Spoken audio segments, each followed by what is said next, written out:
Alright, last video I talked about replacing snap rings, making sure you have extra on stock and how that can hold you back waiting for the simple thing as those snap rings. So here we go, we're talking about lock washers now. Here's your old one, or I should say my old one, and got a new one. You should always replace these instead of folding them over multiple times. And then what I do is, even though it won't be exactly where I want it, it gives me a spot to start to get a little screwdriver or a little pry bar back behind there. So I'd line it up, take my red marker,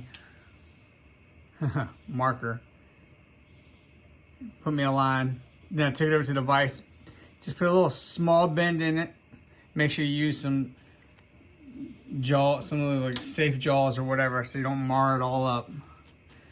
And for me, like mine were messed up today, so I ended up duct taping my regular vise, and then go from there. So let me just see if I can span you over. You see the red tape? That's duct tape. I stuck on there because my soft jaws would not hold. They're all messed up right now. All right, let's get back to it.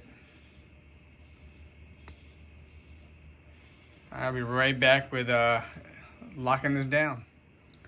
All right, so there's a slight bend.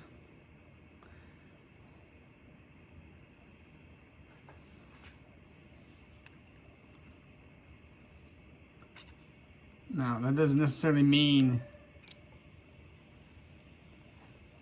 that when the nut goes on, it's going to be perfect. It just gives me, sorry, I'm moving around here. So maybe it doesn't exactly end up just like that, but at least gives me a spot where I can start on and feel my way around and see how it works out for me.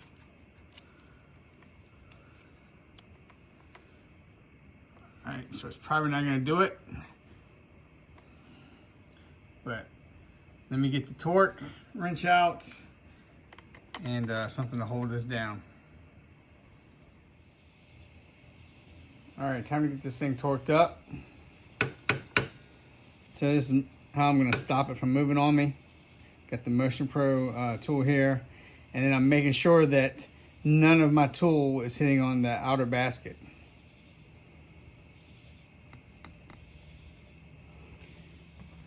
Torque says 35 to 50 pounds. Snap-on torque wrench I got used, and then you can pick up some good deals used, let me tell you. And then you just find yourself a Snap-on truck and they'll get it serviced for you.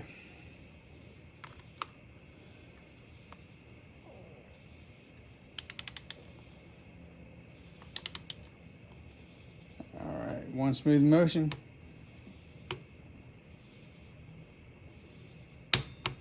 There we go. Double check. Beautiful. And I torqued that to 40 pounds. I'm going to move it up to 45.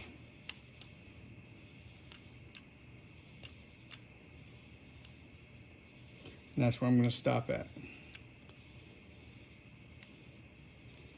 I don't like torquing all the way to the extreme because I feel like if I have to take something apart, it doesn't give me an opportunity to come back. Like it wears the threads out prematurely. I could be wrong. One of you pro mechanics can speak to that. Beautiful. I'll take it. All right, guys. All right, so this is when that little pre-bend is going to help me. Even if it's not lined up on a flat side of the nut. Just gives you the ability to reach in there and start working it a little bit.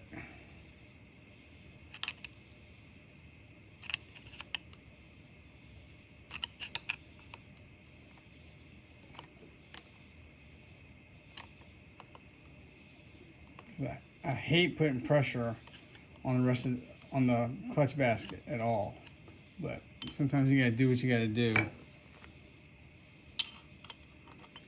Get in here with a little drift, brass drift.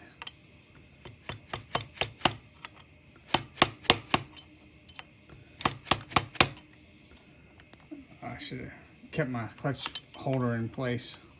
Probably would have made this easier. There we go.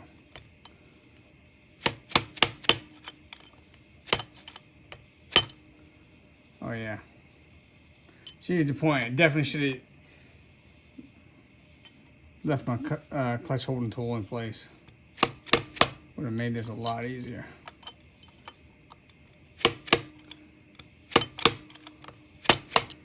All right, so I'll smooth that out just a little bit more off camera with a brass punch or drift.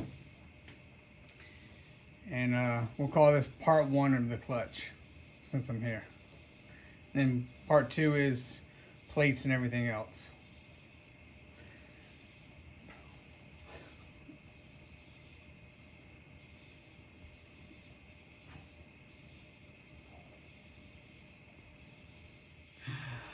All right, guys, so as you can tell from my voice, it's been a long day. And I was fading here at the end. Allergies are kicking in, got a little headache. Even my poor dog was worn out. She's a good girl. All right, guys, catch you next time in the garage.